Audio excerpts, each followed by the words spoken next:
Rogue tier, we still winning. Magic card, oh, we extending. Dark Law, he still contending. Sunrise, your lights in it. Yugi peoples, welcome to the commentary. This is TG style, not Master Duel, but it is a Master Duel deck. I had a couple of requests for people to build my Branded Hero OTK deck in the TCG, and this is the last tournament that we played in, and this is my Branded Hero TCG deck. So you see my opponent starts off with the D shifter, and he's got the Exosister, starter, full combo, best hand trap thing. And yeah, one of the things that I really like about this deck is that, provided that you draw the right hand, you really don't care about the D shifter thing. And of course, most of the hero engine does really care about, D shifter, unless it's just like Stratos going to go search for honest Neos. But other than that, the Despia stuff, it could care less whether it's banished or hits the graveyard. So yeah, so he starts off with that. But looking at my hand, I was like, I still think that I can win this and OTK him. Now, one of the things that are different about my TCG version and my Master Duel version is the what is it, the fusion, the super poly target, the monster, the Garuda thing that's like 3,000 attack when he hits into an open field. So yeah, I noticed in this tournament that it's a whole lot easier to kill my opponents. Super poly is like crazy good in here because that thing's hitting for 3k, which I wasn't used to being able to do because it's not in Master Duel. But yeah, it made things like hella nice and easy to OTK with this deck. So yeah, fortunately he starts off, like I said, he got the full combo. I don't remember exactly what his continuous spell card did, but I'm just reading everything because I don't play against the deck too much. The few times that I have, I really just kind of got like D-shifted, and when you play like a normal hero deck, that card just kind of shits on you. So as y'all can see in my opening hand, I opened up with the Poly, and I opened up with Super Poly, and I opened up with Tragedy. So I'm able to bring out the Garuda. I'm able to get the Tragedy's effect to go ahead and add the Aliber. And like I said, the deck just really does not care, about whether or not it's banished. He's reading because, you want to make sure that it still gets its effect when it's banished because, it's like, no, shifter is supposed to win me the game. So we're going to go ahead and do that. We're going to go grab the Branded in red for some strange, odd reason. Oh, it was because I already had the Branded fusion. I just kind of drew really nutty here, so we grabbed the Branded in red just in case he does live through this turn. You never know what crazy stuff people are playing. So we're gonna send the Fallen of Albaz, and we're going to go ahead and send another card also with D shifter active. I really didn't want to send Shadow Mist, and then I was reading the Dramaturge, and with him, he has to be sent from your field or your hand in order to get a special summon effect. So I really don't want to send that either. And I think I just ended up sending trying to look to see if I go Lebellion, do I have a good discard target, a card that I don't really mind discarding. But it ended up, I was thinking way too hard here because yeah, I didn't realize the Garuda hits for 3k. So we're gonna go ahead and send the what's his name, we're gonna go ahead and send the Effect Veiler just so I can get the light target to go ahead and bring out Albion. And then I'm checking to make sure how the thing, because it's so much easier to do on Master Duel, and I want to make sure that I'm not doing anything I'm supposed to do because yeah, all my stuff is getting banished, and I'm used to it being in a graveyard so that I can banish it to bring out Albion. So what I ended up having to do is go ahead and use this Aliber and one of the light or dark monsters, I believe it's Vion, inside of my hand in order to special summon out the Masquerade Dragon. So yeah, we got the Vion in hand, Aliber on the board. We're going to go ahead and banish those two to bring out the Masquerade Dragon. And, looking at life points and stuff and looking to see how much damage I have on board, it's 25 from Albion, 25 from Masquerade, and, we just realized 3,000 from Garuda. So, yeah. Super Poly, quick, easy OTK there. He can't activate his trap without an Exosister monster on the board, and you can't change to Super Poly. So, yeah, that Super Poly just went in. Like, I ain't gonna lie, almost I drew Super Poly a lot of games this tournament also, but the thing is, like with the deck, I main deck so many board breakers. It's like I'm bound to draw two of them some games. I only drew one that game. Most of the games I ended up drawing two just because there are so many of them. When you're running 3 Droplet, 3 Super Poly, 3 Lightning Storms, what is the other one? I think those are the main. Oh, 3 Raigekis. It was just crazy. I love being able to run 3 Raigekis.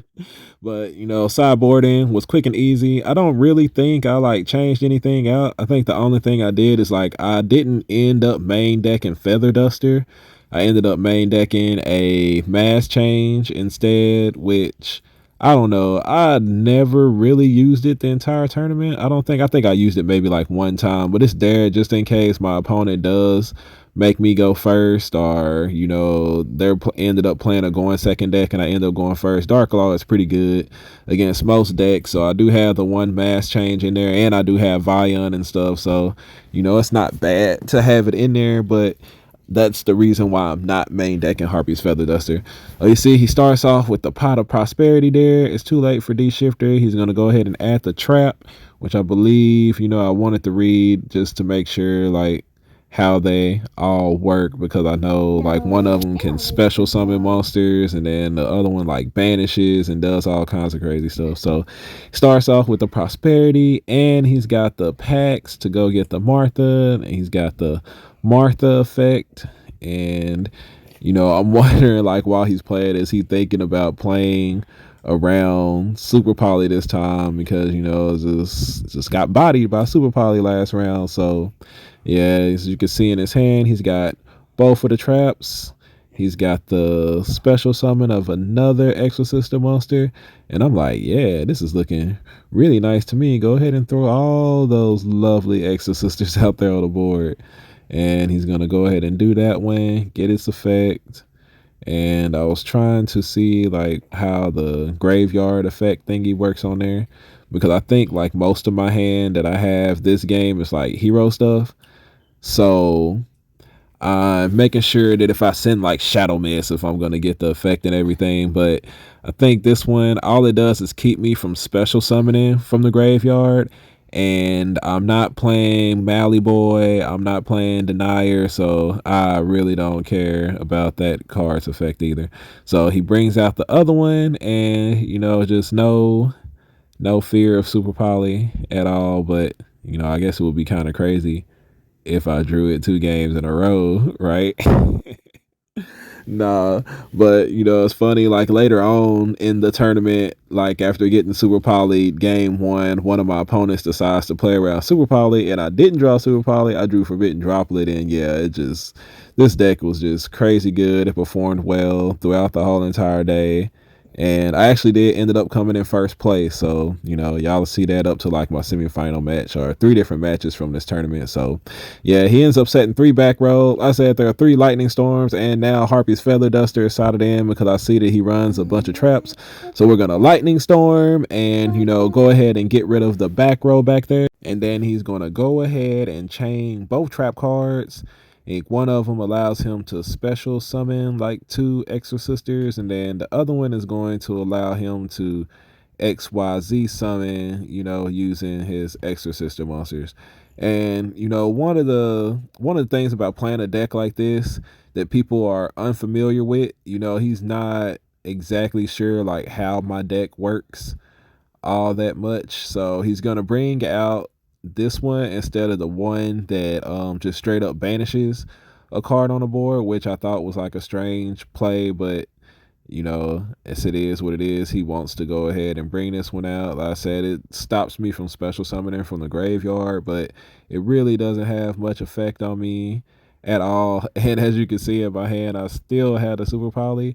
But since I have a hero lives, I want to go ahead and activate that first. It just sucks that those two cards clash so much when they work so well together. And also, like, the same thing can be said for Nibiru. Nibiru and a hero lives just don't get along. Usually, like, super poly and a hero lives don't get along either. But because of my hand, I want to go ahead and start off with the hero lives first. We're going to go ahead and use Stratos' effect to add the elemental hero Honest Neos. And we're going to wait to see if he has a response here. He has no response. So now I'm going to go ahead and super poly him, discarding the Call by the Grave, sending away the quick play banish monster and the one that he just summoned this turn. Bring out the Garuda. We got Vion, and now he's telling me, oh, you have hero stuff off in here too. And yes, I do. Like, most people get like really surprised when you see like nothing but Branded the first game, and then, you know, we go to game 2 and 3 and you find out there's hero stuff in here too.